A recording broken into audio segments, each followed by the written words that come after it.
keeping them flying.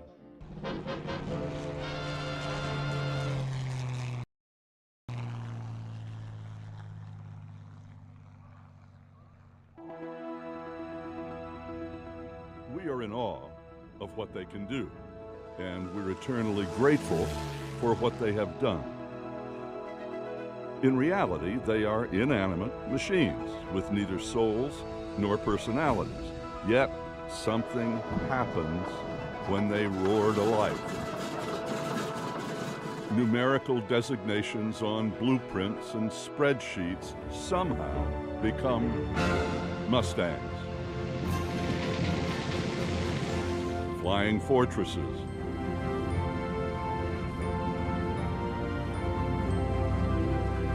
Lightnings.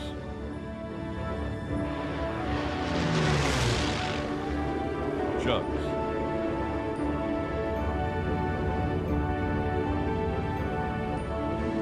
Liberators.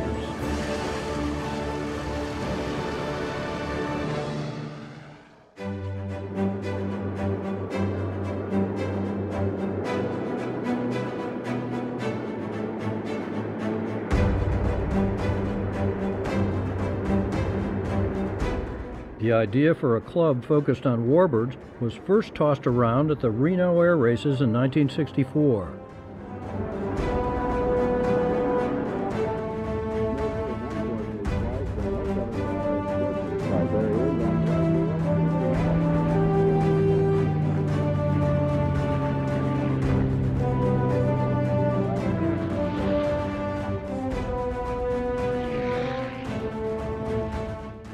Walt Ulrich Jr. was a Navy commander and a pilot who also raced a Grumman F-8F Bearcat. Walt and several of his friends got together and formed the Warbirds of America, incorporated in 1966 with Ulrich as its first president. Walt is credited with coining the term warbird.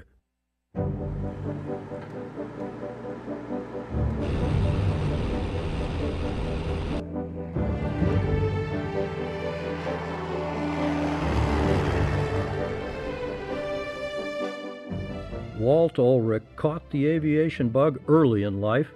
His father flew P-40 Warhawks in the Pacific War and B-25s after the war.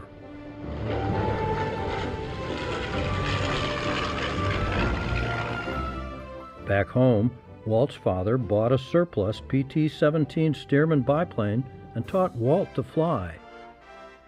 The young Walt soloed the Stearman in 1946, the same day he joined the Navy's Aviation Midshipman Program.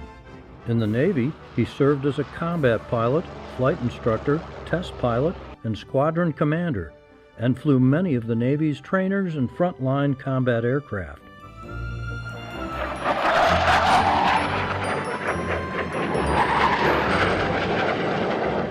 He was a production test pilot for the Douglas A-4 Skyhawk and later flew A-4s in Vietnam from the carrier USS Intrepid.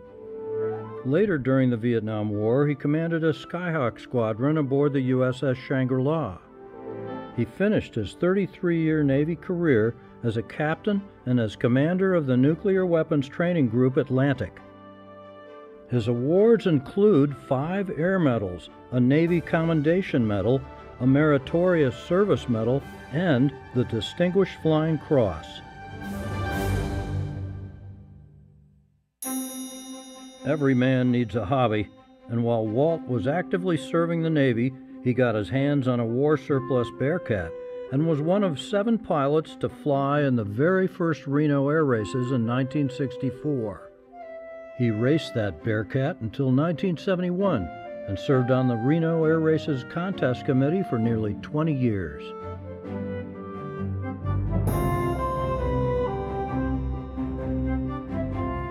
Back in 1965, when Walt co-founded the Warbirds of America, he also bought himself a surplus North American SNJ Navy Advanced Trainer.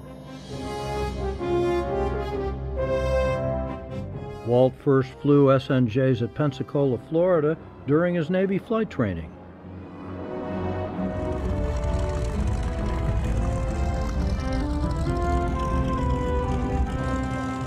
1967 was a notable year for Warbirds of America. In the beginning, membership in the club was limited to owners of World War II combat aircraft.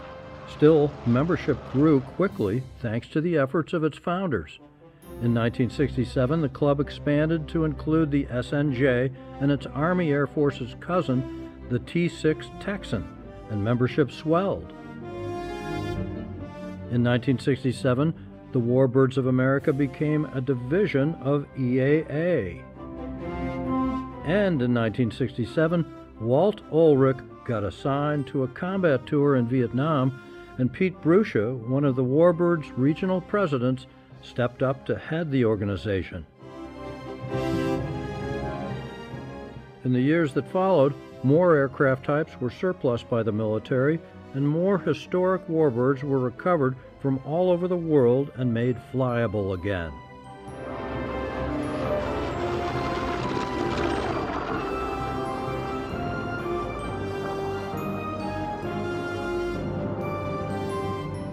Membership continued to rise as aircraft types were added, and membership was open to warbird enthusiasts. Walt Ulrich remained active in the organization, writing safety articles and training and mentoring scores of warbird pilots. After he retired from the Navy, Walt flew with the Barnstormers air shows, the Geico Skytypers, the Military Aviation Museum, and the U.S. Navy Legacy Flight Program. He was inducted into the Warbirds of America Hall of Fame and Virginia Aviation Hall of Fame. The North American Navy SNJ Advanced Trainer was accepted by the Navy in December 1943 and sent to Corey Field, an auxiliary field just north of Pensacola Naval Air Station in Florida. It spent World War II with several Atlantic training squadrons, and then several decades with various Naval Reserve units before it was delisted and put in storage in Arizona in August 1957. A year later, it passed to the first of 11 private owners before Walt Ulrich bought it in 1966 for a mere $2,150, about $12,000 in today's money. It went into storage while Walt was in Vietnam.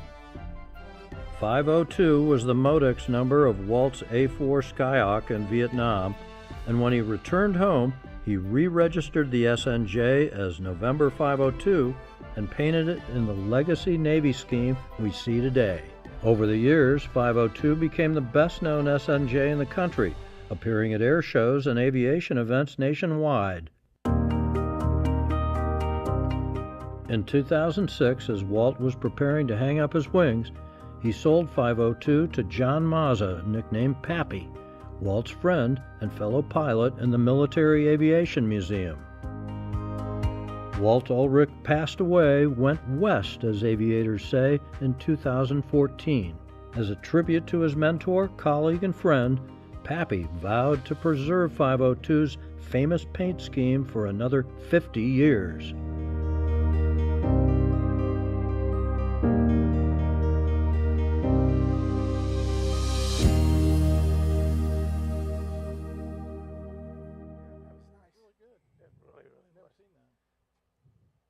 Good afternoon, folks. We're not on here. That was good. You got it? Yeah. We good? All right. Thank you. Good afternoon, folks.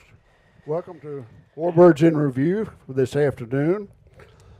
This is about Walt Ulrich and also about Warbirds of America. On our left here, to my left, is Pappy Mazza. He's the owner of 502 here, as you saw on here. He's a volunteer pilot for the Military Aviation Museum in Virginia Beach, Florida, Virginia. He has 5,000 hours. He flies numerous aircraft up there, but he primarily flies the Spitfire Mark 9. Is that correct? And he's here to talk about the founder of Warbirds of America, Walt Ulrich. Jack Harrington over here, he is an ex-president of the Warbirds of America. He's a aviation lawyer, a well-known musician, I'll be up there tonight, by the way. and he has owned numerous Warbirds over the years. First of all, let me ask you a question. You tell us a little bit about Walt. Walt Ulrich, I met him in the summer of '72, right before I was getting ready to leave to go to Ulster Candidate School. And some reason or other, we just hit it off. We really did. You know, I told him what I was getting ready to do, and he gave me some fatherly advice. And then when I got back, I saw him more and more, and I was starting to do air shows and so forth. And so I'd see him at air shows. I was flying a pit special, doing aerobatics and aerobatic competition. And then, you know, Walt, he was influential with me with racing, because I raced the Formula and Formula Vs. Couldn't afford the Mustangs and Bearcats. They were a little bit out of my budget at the time. But he was one of the best pilots. No, he probably was the best pilot, he and my dad, that I ever flew with. His way of teaching was so smooth and easy. No hollering, no screaming, no trying to humiliate you or anything. It was totally professional, and his famous saying was, you know, you might want to try it like this. It'll probably work a lot better. And every time it did, trust me, it really did. I know I was working on a formation card, because back in the day, you didn't need formation cards. You just went up and flew formation. But then they came out with, they wanted all pilots to have a formation card, which was a good thing. And so I was getting a check ride with Walt to get my card. And I remember landing, our first landing, and I got the tail up. We're going down a runway, and my hand, I feel a throttle coming back. I said, Walt, is that you? He says, yeah, it might be a little bit easier if you try it this way. I said, okay, whatever. Because here I'm flying with Warbird 1, the founder of Warbirds of America. And everybody called him Warbird 1. And who was I to question what he would suggest? You know, he never told me what to do. He always made suggestions to do things. And I think that's what really made it so enjoyable flying with him. And he could do things with that SNJ that 99% of the pilots that fly these planes can't do. They truly cannot do it. He was a magician with it. I don't know how far you want me to keep going on that. Keep talking. We got lots of time. Okay. He was, we were up flying one day. I was in front, he was in the back, and we were just up flying. And he says, put it in a good bank. He said, let's start pulling. So I'm pulling. He said, pull it harder, pull it harder, pull it harder. And we all knew what was going to happen. She snapped and went over, and it took a good amount of altitude to recover. He says, try it like this. And so he took it, and he's pulling, snapped, went over. I don't know how he did it, but he ended up coming almost right back to where we were. And that's supposed to be impossible to do, but he did it. I says, do that again, Walt. How'd you do it? He said, oh, it's easy. Just follow through with me. Well, I've done it 1,000 times, and I still can't do it like he could. But that was just some of the things he could do. I mean, he could make that plane dance and do whatever he wanted with it. Well, now, he wrote a book also, right? He wrote the book called The Pilot Maker. He and Jeff Ethel wrote the book together, the whole history of the plane, the flying characteristics of it. And it is truly a must-read for anybody that's going to fly this airplane. Not this one. I'm not letting anybody fly this one, other than my son right there. He flies it all the time. By the way, this is Johnny Mazza. He is the son of. You sure he's your son? I know he's a lot more handsome, a lot bigger, muscular. But he works out. He's also a volunteer pilot for the museum in Virginia Beach, and he's going to talk to us a little bit about the T6 as far as its ability as a trainer later on in the show here. Okay. So, you know, it was having a mentor like that.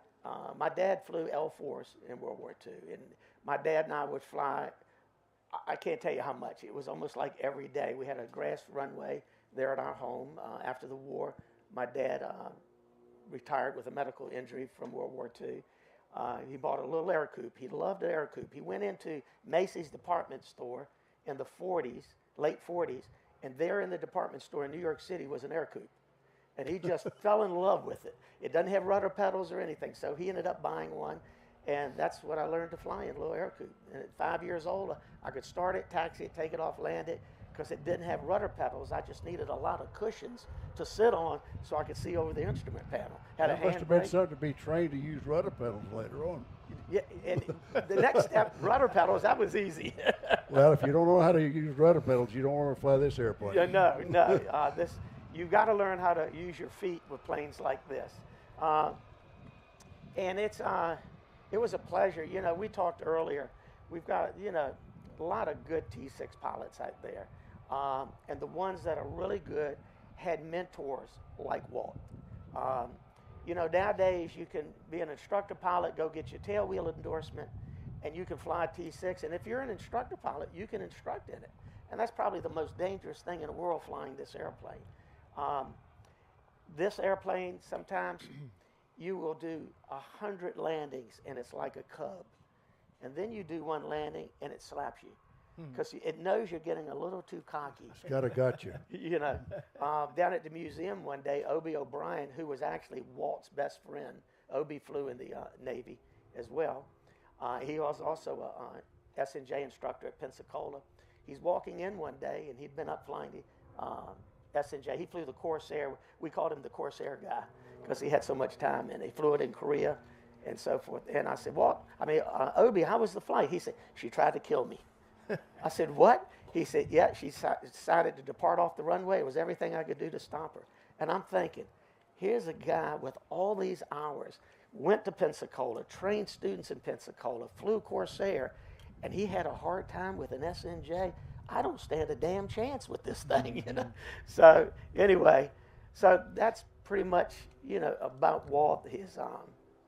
I always called him a good Southern gentleman. I never heard him. Did you ever hear him raise his voice at all? No. Ever.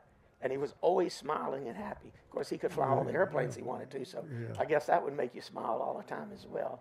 Well, bringing that up, tell us how you happened to acquire this particular airplane. Okay, back in 2005, I think it was, I got a call from a friend of mine. He says, have you ever thought about flying down at the Military Aviation Museum? And it's 90 miles from my home. Yeah. I said, I never even heard of it. And he says, well, it just was a little building out at the Norfolk Airport, but now they bought the Virginia Beach Airport, which was a grass runway, and a general aviation field, and they've just built this big museum there. I said, no, what do they have? And he started telling me the planes they had there. I said, oh my God, that sounds like heaven. He said, well, do you know Walt? I said, I know Walt real well. He says, well, let me tell Walt you're interested. And, Walt never mentioned it to me. And so I get a call from Walt, and he says, hey, Johnny, you interested in flying down here at the museum? I said, I'd love to fly down there. He said, well, why don't you come on down?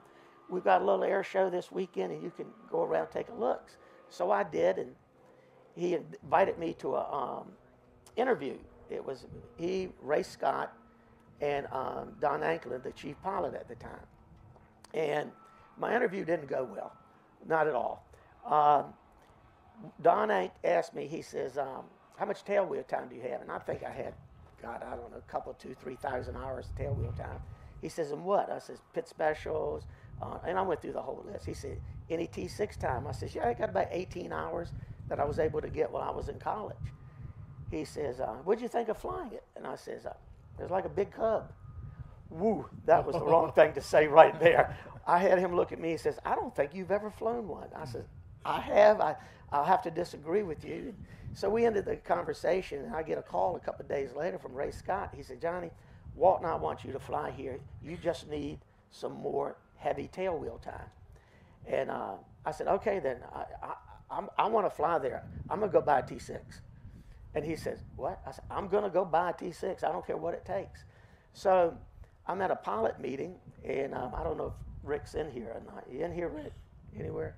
Oh, there he is up at the top of the bleachers, Rick Henshaw.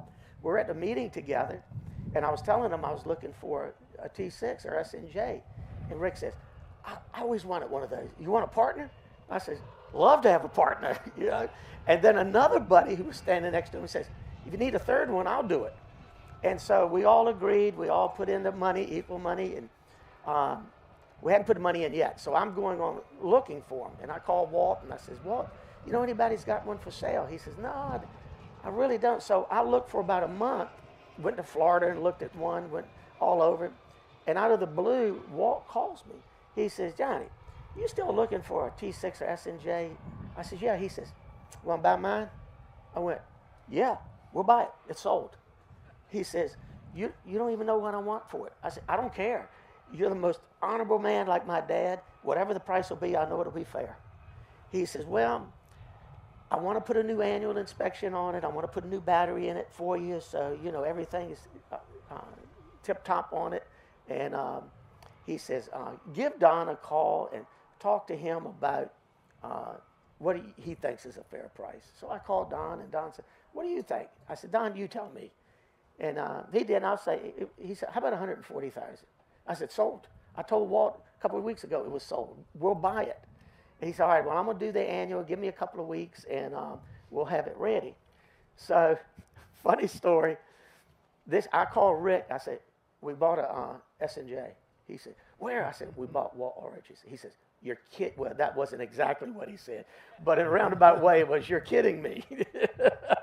And I said, no. He says, oh, my God. He said, that is fantastic. And I don't know how it happened. You were talking to John Fuentes. John is sitting up there next to Rick. John flies at the museum. He's now the Corsair guy at the museum. And John says, yeah, whose airplane did you buy? And Rick's going, I can't tell him because everybody want to buy this airplane. Because Walt told me, he said, I could sell this plane tomorrow. People want this airplane. And Rick says, I don't know the guy's name we're getting it from. Pappy's handling all of this stuff. So now, John, now you know why you never could figure out who it was. You know? And so Walt, he agreed to bring it up to us, you know, at Dinwiddie Airport, Virginia. He came in, did the overhead, perfect overhead, came up and landed, and we're talking about, we signed all the papers, give him Now, a check. how long had he had this airplane already? 40 years. 40 years. 40 years. He had flown it for 40 years. He had flown it for 40 years, other than a short time when he did his tour in Vietnam. Yeah. That was it. And, you know, the whole time we were talking, he was just telling us more things about, we didn't do a pre-buy inspection or anything. We didn't even worry about that because we knew Walt had taken care of this. And so he's going over the plane, and he would never take his hand off the leading edge. You know, it was like, you know, a parent seeing their kid go away. Yeah. And I don't know, I think Rick and I both said it to him. He says, Walt, we're going to put you on the insurance. Anytime you want a flyer, let us know. We'll bring it down to you. Never took us up on that offer. So anyway, so he's going along, and he says, you see that formation mirror up there? I says, yeah. He says, 140 missions over Vietnam. That mirror was in my Skyhawk. I said, well, Walt, you want to take that? He said, no, that goes with the airplane. You know, and it was things like that you would think the guy, that meant a lot to him. Yeah. So I'm giving him a ride back, and we're in the car, and because the storms were coming up, we didn't want to fly it back. And Walt goes, oh, I forgot to tell you something about the plane. And I'm going, oh, God, was it got a cracked spar or something in it? He says, one day, bring a big trailer down to my house. I got a garage full of extra parts for it. Uh-huh. We filled up a 20-foot cargo trailer of SNJ parts. You name it, spinners, parts that you could never find again, where he would just collect them and collect them and collect them. Over the years. So we're there, so we get it loading up. Rick was with me. We also took Paul Galani. Paul flew A7s in Vietnam, and Paul was shot down in, I believe it was 65, and he was POW for almost 7 years, and he went with us. And he and Walt had known each other through the Navy. So we're sitting in the Oceana Oak. First of all, we're pulling into the parking lot, and the signs say 06 or higher for parking, which, you know, the Air Force 06, a bird colonel, the Navy, it's a captain. And Walt's going by all these parking places, and I'm saying, Walt, you can park here. He says, no, I'm retired. This is for the active duty guys. I said, it doesn't say active. He said, nah, we'll park over here with the civilians. And I mean, that was the character of the guy, that he always wanted to take care of people. So we're sitting in there eating lunch, and he's eating and he's talking, and out of the blue, he sits up and goes, and let me tell you boys something right now. You ever lose an engine in this airplane and you got to put it in the field, don't you dare land it with the gear down. You belly land it, it was made to do that. Now, you know, the other day I was looking at this other plane and just kept going, and that was it, right? So we're walking out, and up on the wall, there's a big portrait up there of a Skyhawk all shot up, and another Skyhawk on its wing. And Cooler, that's British call sign, Cooler said, Walt, do you know anything about that? Walt goes, yeah, I took a picture of it. That's me and the other Skyhawk. He says, and I told the young guy, it was a young ensign, I believe, he said, we're going to fly her back to the boat, but we're not going to land it. We're going to punch out. And they flew back, the kid punched out, and everything was fine over it. But Walt had all types of stories like that, but they would just pop up out of nowhere. Well, getting back to his naval career, now they covered it a little bit on the video there, but elaborate on a little bit on his naval career. Well, first of all, you got to think about this. Walt at 16 soloed a steerman. That's what cadet solo pilot training back then was, a steerman. So at 16, he was already flying what the entry cadets would be flying in the military. So Walt went through Pensacola. He ended up flying Banshees, and a lot of people don't know this story. They had lost, I don't know, 8 or 10 pilots, and they couldn't figure out why the airplanes were coming apart in the air. And Walt was flying it. He was up high 20s, thousands of feet, and the right wing blew off of the plane. And I'll come to it in a minute what they figured out was wrong, but he tries to punch out and the canopy won't blow. Oh my gosh. And the plane is literally tumbling end over end. And so I don't know how he thought about this. He went to open the canopy with the manual opening, the hydraulic opening, and the canopy opened.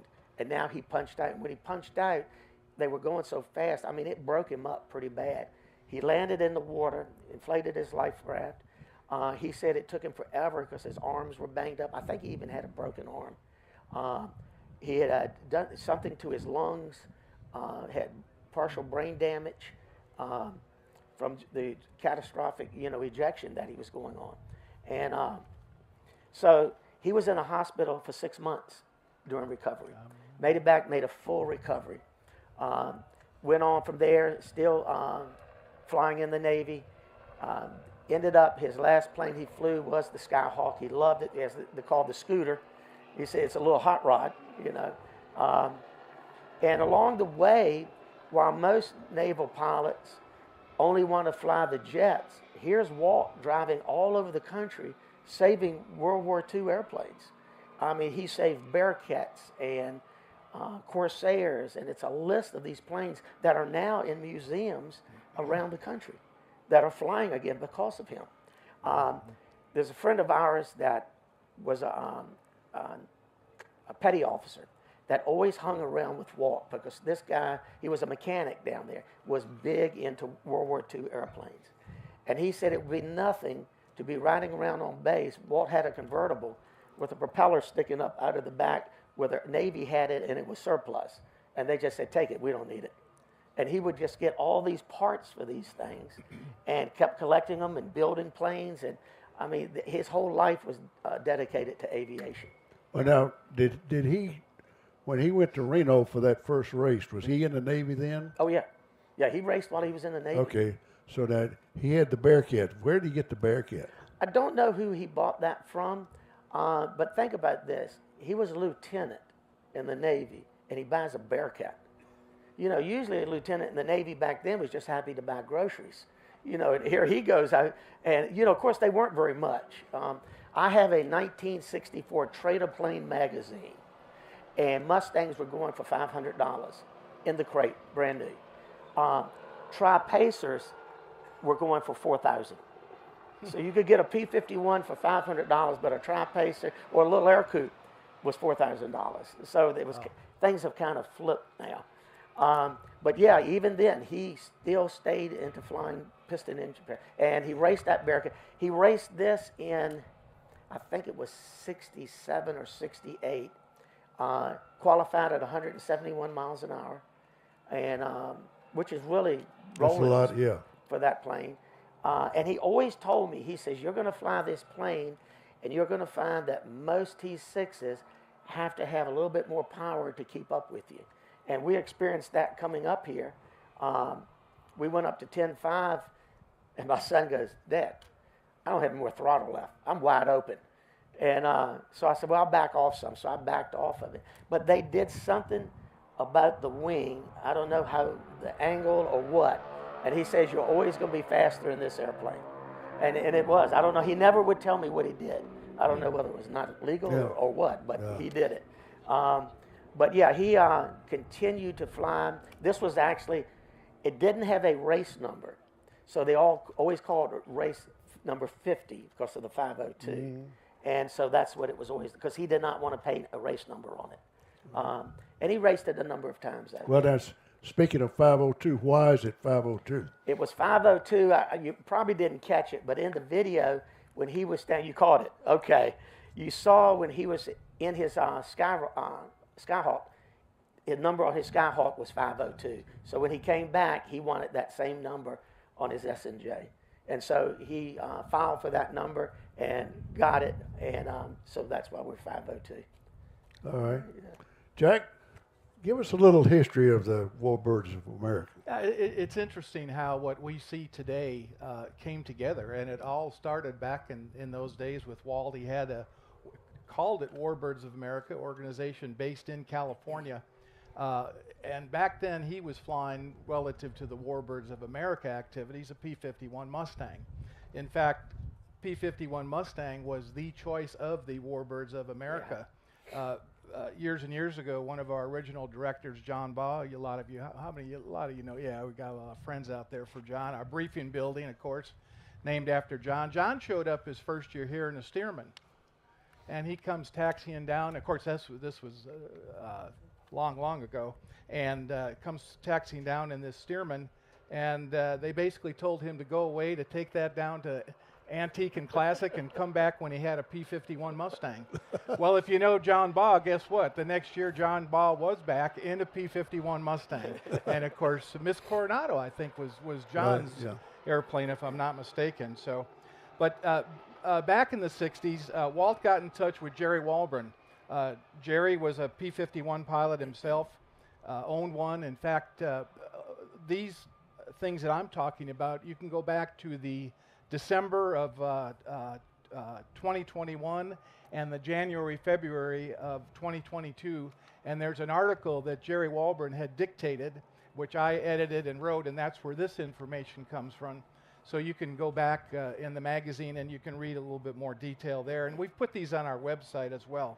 As I said, Jerry was an exec with GM in the Buick division. If you think back years and years ago when we all drove Buicks here, that was because of Jerry Walburn. He was able to make that happen for us.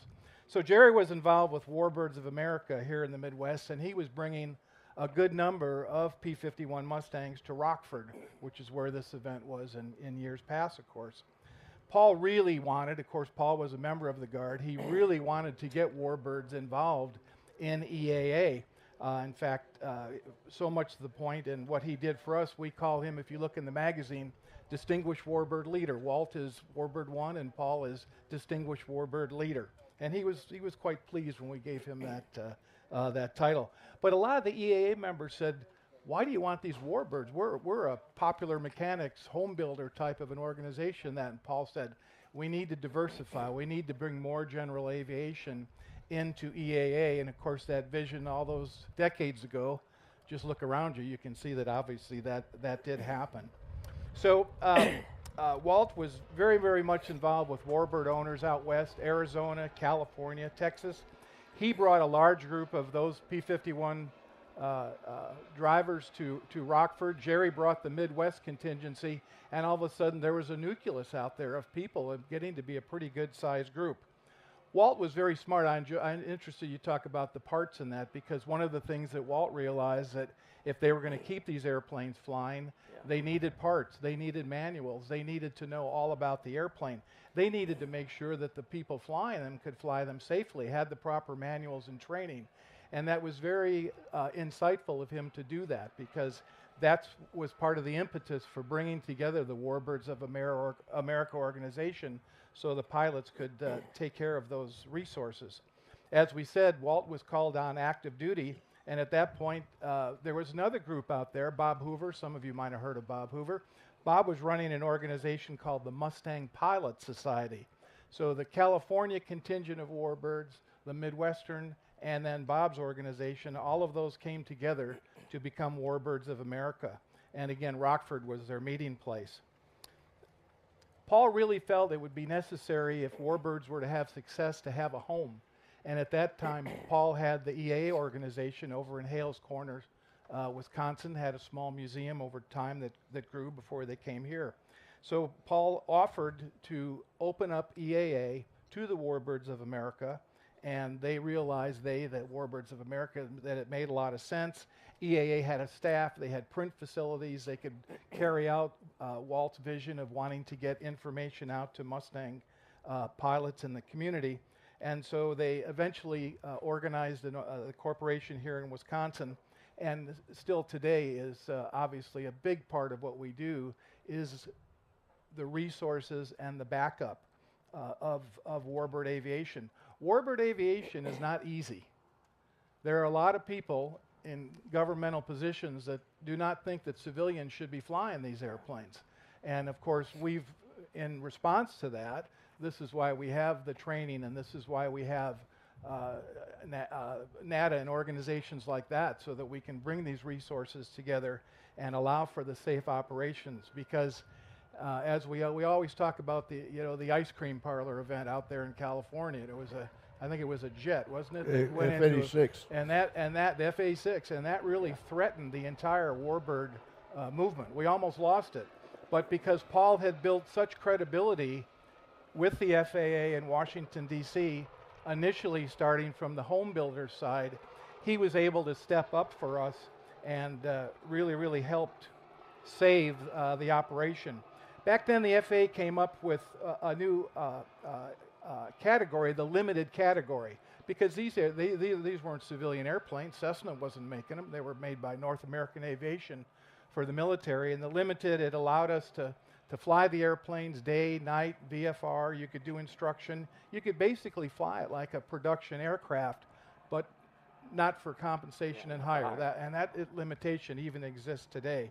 So again, Paul was able to build that credibility with FAA, make these airplanes useful for us, and that same spirit and that same foresight that Walt had still carries on today with Warbirds of America, working with our advocacy staff that we have here in Oshkosh. We meet with the FAA once a year. They come up here in February. We get them out of D.C., and a part of that meeting, it's Sport Aviation Summit, but one of the segments in that meeting every year is about Warbirds and Warbird issues. So it's great that Walt and Jerry and Paul and Bob Hoover and some of the other individuals who were mentioned in the film had the sense and the presence to think ahead, and we carry that forward to this day. So again, as I say, if you want to go back, get a little bit more detail on this, there's some good stories. One about Jerry Walburn working on his P-51 Mustang canopy in his wife's oven, and that didn't go so well, but I'll let you read about that in the I guess that thing smelled pretty nasty anyway. So, but yeah, so that's just a little of oversight of how what we see today, how that came together. Well, I guess it's a good thing that the board of directors have an aviation lawyer to deal with the FAA, right? Well, I suppose so. Yeah. Johnny Hollywood. I'll say Hollywood. Tell us a little bit about the T6 as far as how you feel it is as a trainer for bigger airplanes like you fly now. So the T6 is definitely a good building block. There's no doubt about that. Everybody always used to tell me that, and too, I'm sure everybody, here that, has flown one or hasn't, I'm sure they've heard that the T6 can be a really squirrely airplane. Y'all touched on it earlier. You can fly this airplane 100 hours, do 100 landings, and no issue. And then one day you're out and everything's going great, and you land and it starts drifting one way, and it really lets you know who's in charge, and you need to literally be on your toes constantly when you're flying this airplane. You know, it's not one that when you land and you're still rolling out, you're trying to fiddle with the flaps and all that. You want to, you know, get it completely under control, you know, and off the runway before you start, you know, doing anything else. With that, as far as, you know, me personally, you know, growing up in aviation and, you know, buying my own T6 and flying it, you know, it really teaches you obviously a lot of stick and rudder. There's no doubt about that. You're using it constantly on this airplane. Power plant management, you know, people who have never flown a radial and, you know, they're jumping in something like this for the first time, it'll teach you that, you know, to prepare you for the other, you know, bigger warbirds out there. You know, it is the old saying, and it's true, you know, once you fly this, you can pretty much fly everything else. You know, this is definitely harder. Mike Spalding, who's sitting behind us, you know, he's the chief pilot at the museum we fly with. You know, when he checked me out in the AD4 Sky Raider, his exact words were, "It's going to be like a big Cub compared to the T6." So, but yeah, it's definitely a good building block if you're going to get into any of the bigger, faster warbirds. There's no doubt about that. So you're saying the Sky Raider is a good trainer for the T6? Pretty much, yeah. Yeah, that's exactly right. I mean, landing and taking off, I mean, other than obviously the torque of the engine, you know, it's a night and day difference. But the, you know, I mean, it tracks pretty much straight down the runway, you know, compared to this, you're constantly thinking about it all the time. Why do they call it the Texan? So we were just discussing this earlier, and that's new to me too. I never knew that. So basically, some were obviously where they were built, and also because of the gentlemen that were involved in the development of it were from Texas. Do you have anything you'd like to add? No, that was pretty much, he did a good job. No, how about that? How about anything else? No, yeah, Johnny hit on it. It's a plane that, you know, it will teach you everything you basically need to move up to any of these airplanes over here. It really will. It's amazing. And I've often heard that the Mustang's a good trainer for the T6. Yeah. You know, I've heard that, I don't know from how many people. And, Yeah. Connie Edwards Mike, said our that. chief pilot there, he flies them all, everything from Mosquito to 109s and all. And I've heard him say that, you know, on it. And so, yeah, we're very fortunate. How about you, Jack? One of the things that I learned that when I first started coming out here in the 70s, I saw what I thought was a T6. But then I learned later that there's some different versions. And why don't you tell the crowd about some of those other versions of the T6? Well, you've got, like, this is an SNJ-5. Okay, SNJ. Yeah. Okay, and so the difference between this one and, say, an SNJ-4 is that was 12 volt, and this, they went to 24 volt. This is a 1943. It has what's called power push on it. So you just don't grab the gear lever and pull it up. You have a lever that you push, and that activates your hydraulic system. Then once your pressure builds, then you can pull it up and your gear will come up. When it comes to putting the gear down, a lot of guys will push the power push and then put the gear down. I never do. I like to put the gear down and let them free fall without the hydraulic system. That way I'm doing an emergency extension basically every time. And then once they're down and I can see the locks, then I hit the power push to bring the pressure up to lock them into place. Which branch flew the SNJ? Navy Navy. and Marines. Right, and then of course our neighbors up to the north. If you ever see a T6 that's got a big old muffler hanging on the side of it, what do we got going there? We've got a Harvard. That's what we have there. The couple of things are different on it. First of all, it doesn't have a regular stick. It has what's called a spade grip. Same thing we have in our Spitfire. And it's a round ring, and you hold it like this. Got it in the Mosquito. I think all the British planes had it. Don't you have that in Mosquito? No, you don't. You've got a regular stick in there. And people say, the pilots go, how do you like flying with a ring? I said, how do you drive your car? I said, and the neat thing is the whole stick doesn't move, only this much moves, it pivots. So the Harvards had that same thing with them. And then the model Johnny flies, he flies a G model. And the G model is what they did is after the war, they took the T6s, you know, DCs, E's, whatever, the different models, and they sent them back to North American, and they updated them. They did a number of updates. One of the things is they eliminated that power push. So now, just like a Mustang, you pull the gear up, you put the gear down. So it made it one step. They made it closer to what the cadets would actually be flying in the future. They got 110 gallons of fuel. G model's got 140 gallons, and that is really nice. Because I made a big difference coming up here. Yeah, it did. We had to do an extra stop because of me. Yeah. Well, and the Harvard was heated, correct? It had a heated cockpit, as I recall. Well, we do too. Do you? Yeah. Well? You got two little. Yeah, it heats your feet. Yeah, your foot stays Your really feet burn warm. up, and the top freezes to death.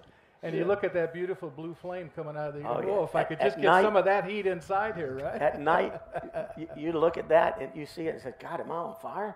It's a big flame coming out. But yeah, the G models, they use those. God, all the way through. I think up to the mid. Well, my last class was T6s, and they were G models. What year?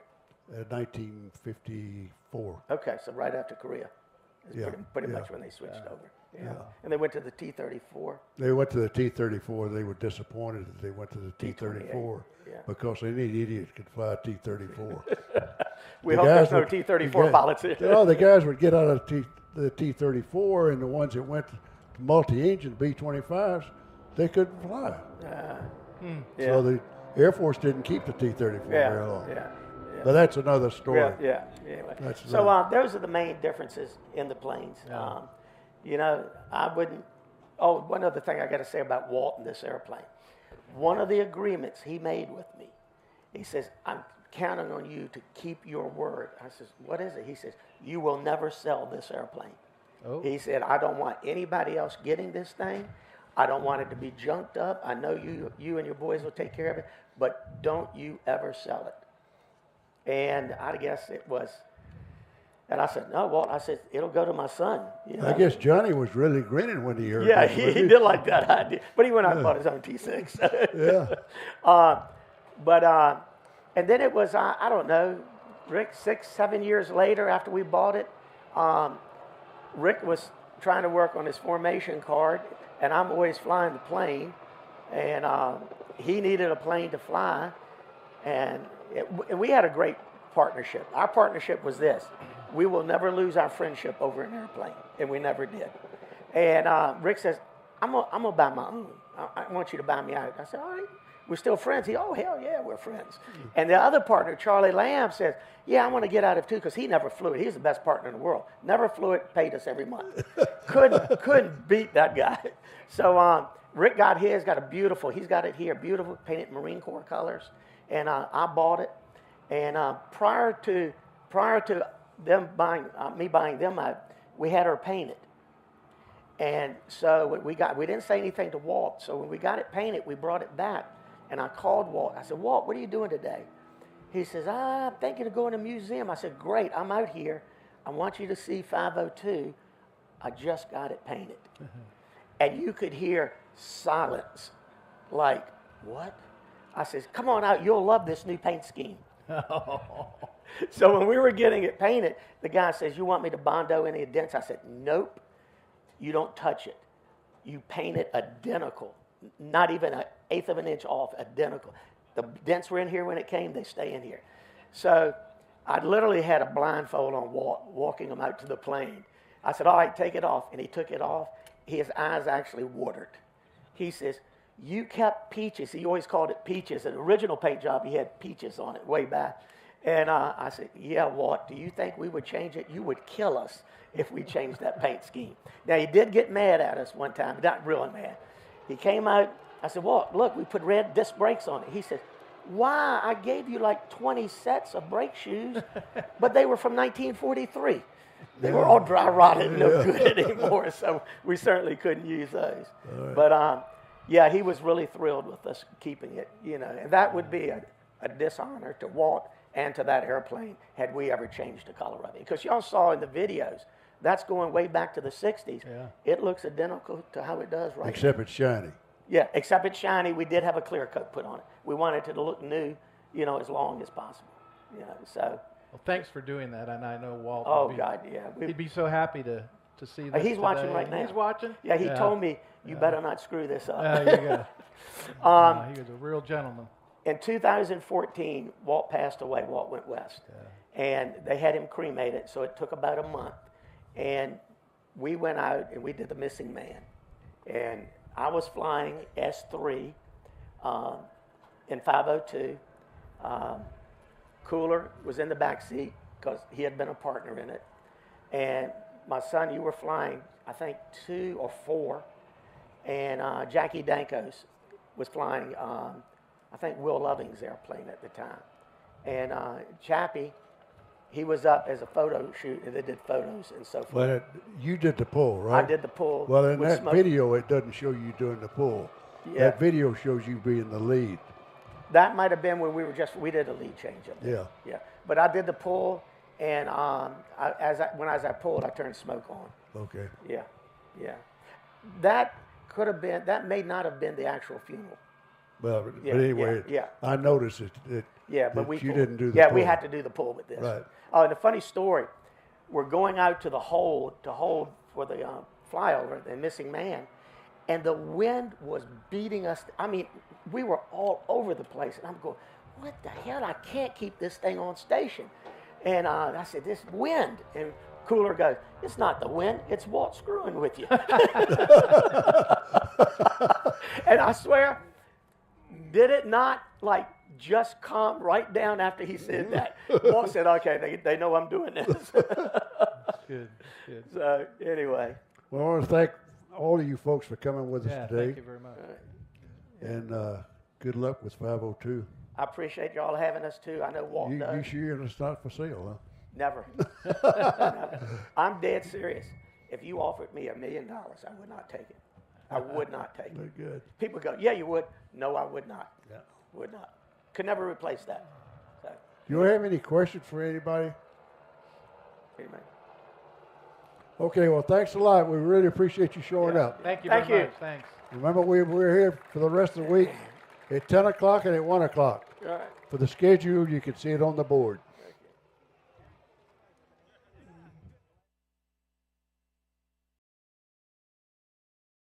How to grow delicious tomatoes. Step 1. Feed them while watering with Miracle Grow liquid feed. That's it. Miracle Grow. All you need to know to grow.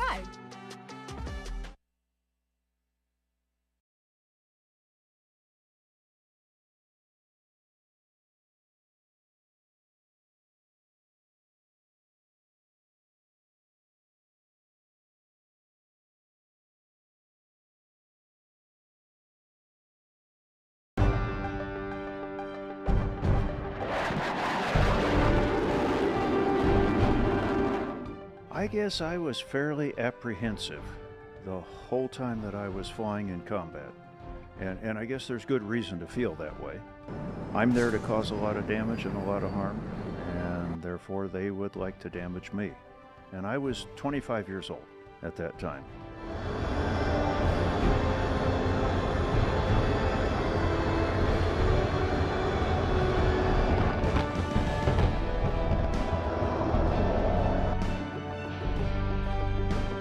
Top Gun was really a thrill.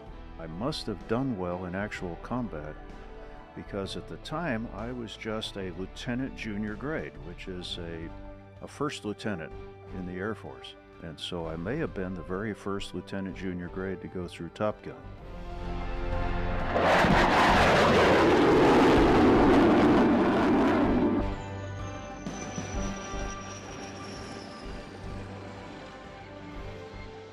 That was the dream of a lifetime come true. I had wanted to be an aeronautical engineer and a test pilot just like my dad from the time I was 10 years old.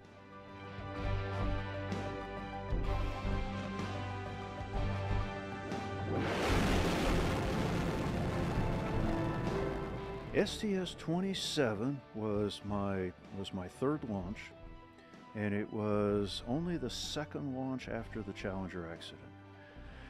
Well, I will never forget, we maneuvered the arm, and Mike Mullane was my arm operator, so he moved the arm over there, and we brought up the television image of the right wing, And I looked at what I was seeing and I said to myself, we are gonna die.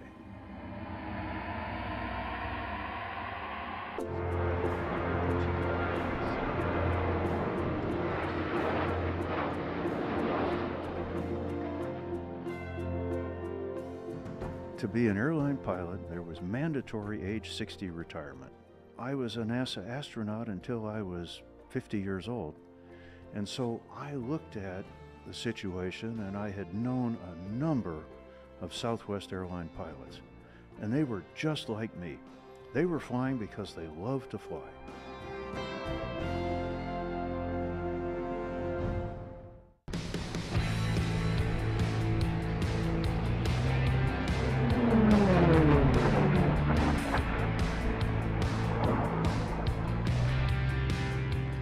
Well, there's a lot of piloting that goes into it, a tremendous amount of piloting that goes into it, because you're going to wind up passing other airplanes.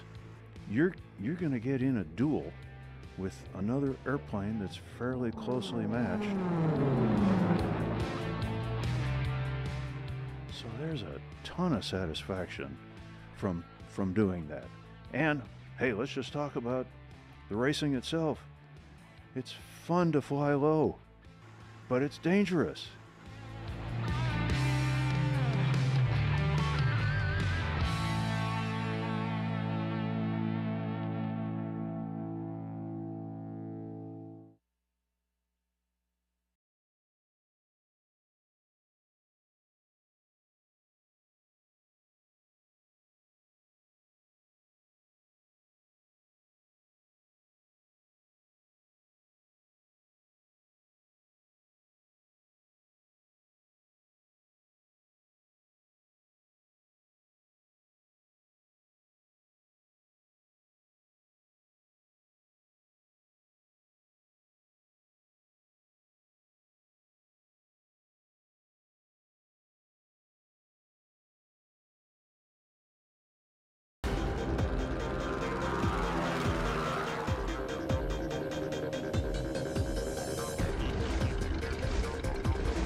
And it just climbs off all by itself.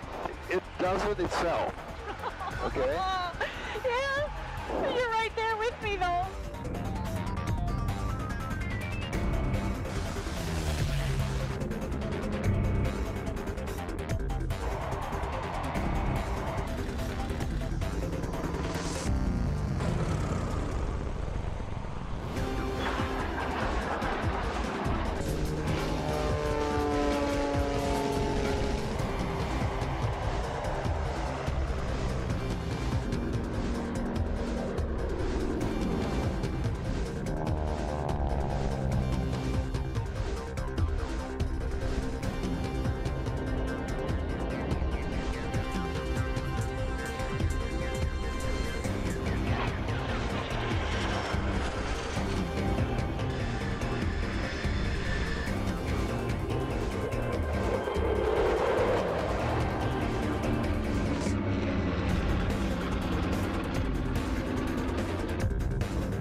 Every time I open the hangar door to go flying, I realize that I'm one of the lucky guys doing something that I dreamt of as a kid.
North American Trainer Association, or NATA, is known for bringing warbirds together in a stunning showcase that celebrates human ingenuity and opens the world of military aircraft to future generations. It's the future generations that hold the power of these great birds in their hands, much like NATA member Garrett Fleischman. You're not just flying in the moment. You're flying with a whole bunch of history on your shoulders, and it really means a lot to fly them. Bridging history and the future, NATA supports those who remember when and future generations through clinics, scholarships, social media, and a world-class magazine. NATA is a resource for the entire warbird community, and it's open to anyone. Membership can get you access to history in a way you've never experienced before, on the ground and in the air.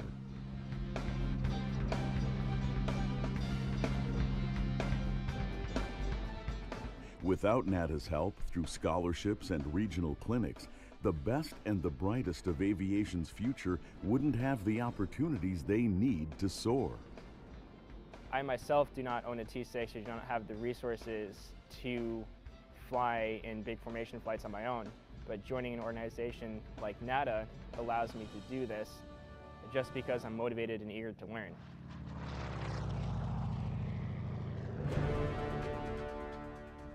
The scholarships for future warbird A&P mechanics is a start, but it's the clinics that keep everyone up to date and provide the necessary training and type club support.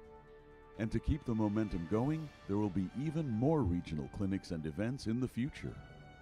These regional clinics offer an opportunity like no other to learn about flying warbirds in formation and to become a better pilot. We all share the same interest of being a better pilot, being a safer pilot, and being a better formation pilot.